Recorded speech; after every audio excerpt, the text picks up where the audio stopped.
The only way that we can protect ourselves is to get our money out of the bank. Get your money into, have a system or an instrument of trade, whether it's gold and silver, whether it's seeds and emergency supplies. Have a contingency plan. Talk to your neighbors. Find out who knows what and how to do what. Find out if you have any veterans on your corner. Protect your veterans. Stand up for them. What happened with Brandon Robb and other veterans, there's something that people don't know, and this is something that's absolutely legal and you can do. Unless a police officer has a search warrant for your property or a warrant for your arrest, you don't have to open that door. You can keep that door closed and force the cop to speak to you through the door. I recommend that if a cop shows up on your doorstep and he does not have a warrant for your arrest or a warrant to search and seize any property or be on your property, I recommend that you keep that door shut and speak to him through the door and call 911 because 911 records all calls. Or get out your video camera and record what's being said. And if you have another cell phone or another phone at the house, call your neighbors, call your friends, have people show up at the door and have them record what's going on. Yeah. You don't have to be a victim of being carted away without any proof, just on suspicion. We don't have to give in to this. We can stand up. The law is on our side. You're right. I don't think that we need to necessarily play nice with the police. We can be polite, but we certainly don't have to put ourselves in harm's way by walking out onto the front porch or into the driveway where they can snatch and grab you. You know, here's the other thing I was thinking about while we were talking, and I think you need to help people understand this, Susanne.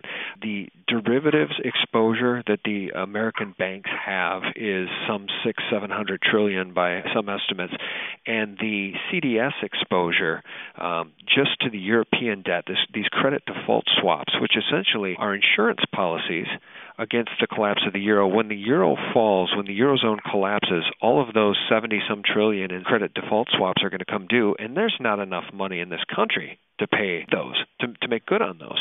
So when we talk about a collapse, I don't think we're just talking about a collapse of the dollar. I think we're talking about an epic Western banking collapse, which will have ripple effects around the planet. You're exactly right, but remember this. The banking cartels, who are the arm for the global elite, they print the money, so they don't care about the money.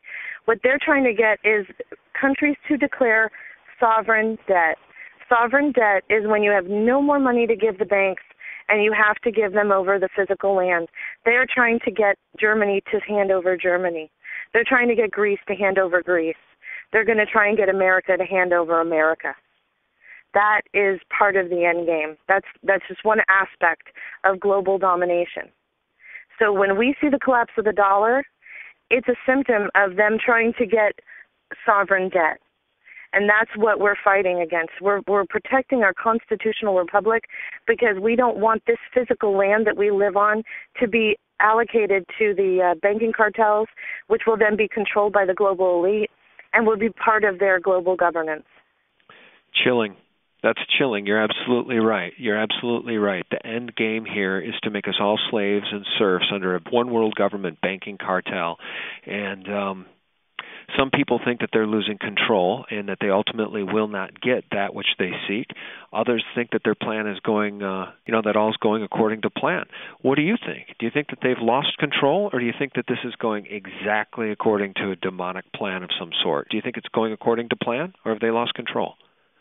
I'm not sure. I know that in Greece, the people in Greece got sick of what the banking cartels were doing to them, so they created the Volz checks.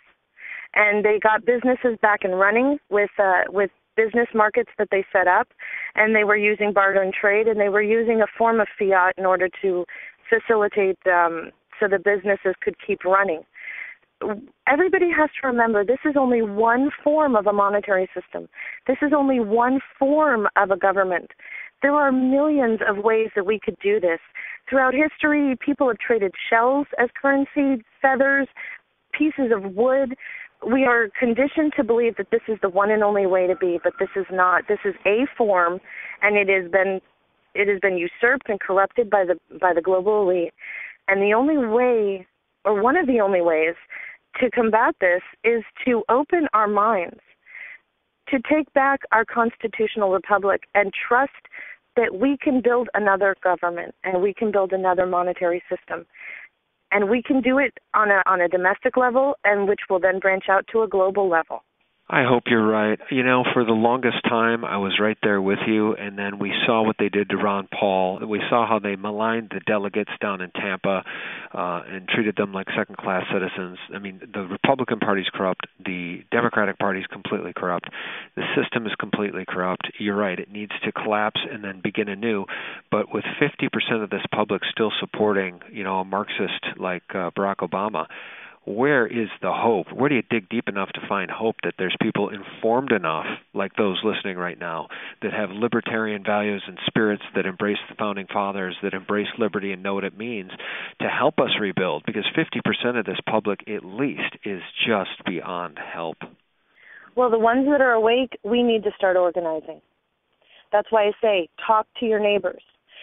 Feel them out. See how they feel. Do they still buy into the duopoly, or are they waking up? Are they in some sort of form of waking up? Once you've established who's awake and who's asleep, organize. Organize internationally.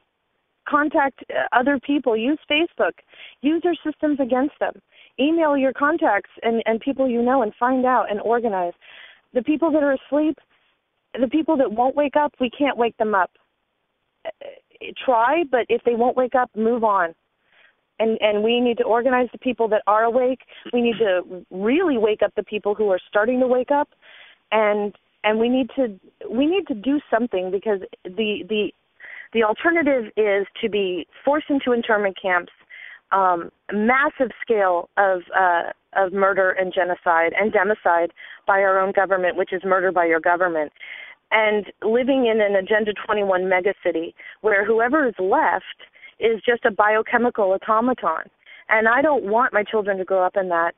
And I certainly don't want to live my golden years in an internment camp or a re-education camp or whatever they want to call it. So I'm not going to give up. I'm going to keep writing articles. I'm going to keep coming on shows like yours, and I'm going to keep talking about this. And I think that we shouldn't be intimidated by the fact that they're sequestering our veterans in mental institutions, but we should be vocal about the fact that this is indefinite detention. Catherine Forrester in New York said that indefinite detention is illegal, and Obama's lawyers are fighting it. But it's still legal to Baker Act somebody, and that's what we're seeing happening to our veterans right now. They are the first line of defense. When they roll out martial law, these veterans have already been trained in tactical operations. They will know exactly how to combat these military that show up. We need to support these people, find out who they are in your community, and get together with them and support them and come up with a contingency plan of your own. Yeah, and for those of you that are listening that for some reason or another support the Democratic side of things and Barack Obama, let's just help them understand what you just said there about Catherine Forrester's decision that the NDAA, an illegal detention, without writ of habeas corpus, is illegal, is unconstitutional. Now, to refresh people's memories, Obama said he wouldn't sign the NDAA, and he signed it on New Year's Eve. And then he said he wouldn't use it. And then when Forrester said it's unconstitutional, let's throw it out, he has his attorneys fighting it. So if he didn't want to sign it, but he signed it, and he said he wouldn't use it, but he is fighting Forrester's decision, what does that say about this criminal government, people? I mean, we need to wake up. We need to call a spade a spade. We need to stand up. We need to speak out, and we need to take our country back.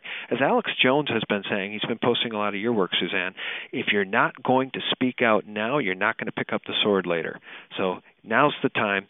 Get active, find a pair, grow a pair, stand up and speak out, and let's take liberty back, because this is, I think, the final hour. This is our last chance, Susanne. I agree with you. Everybody around you, we are all in this together.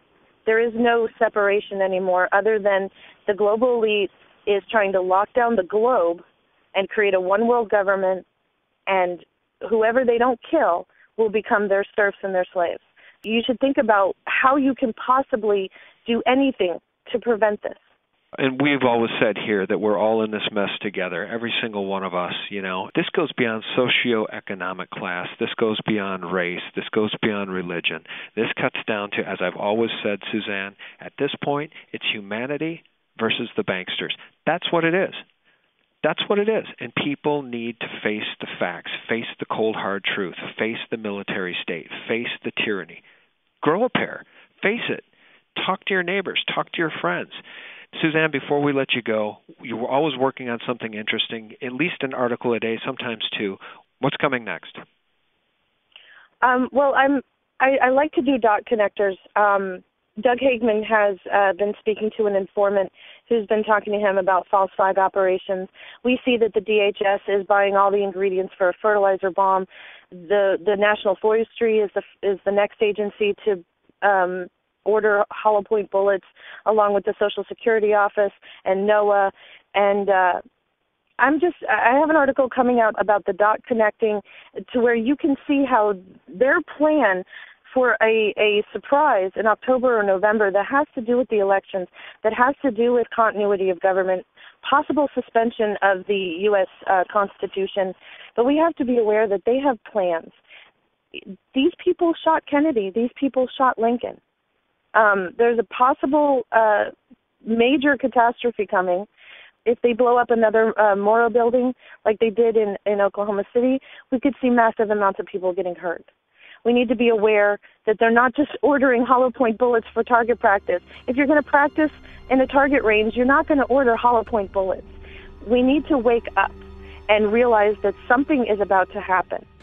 And the more we talk about it and the more that we get other people to talk about it and the more that we're public about what we see happening and this plan that we see unfolding, the more we might be able to stave off what's going on. They love to work in the shadows. They love to surprise us. If they're not surprising us, then it's quite possible that they can't pull it off. That's right, and people should keep in mind that hollow point bullets are against the Geneva Convention. Our own armed forces would not use them against foreign nationals in a war.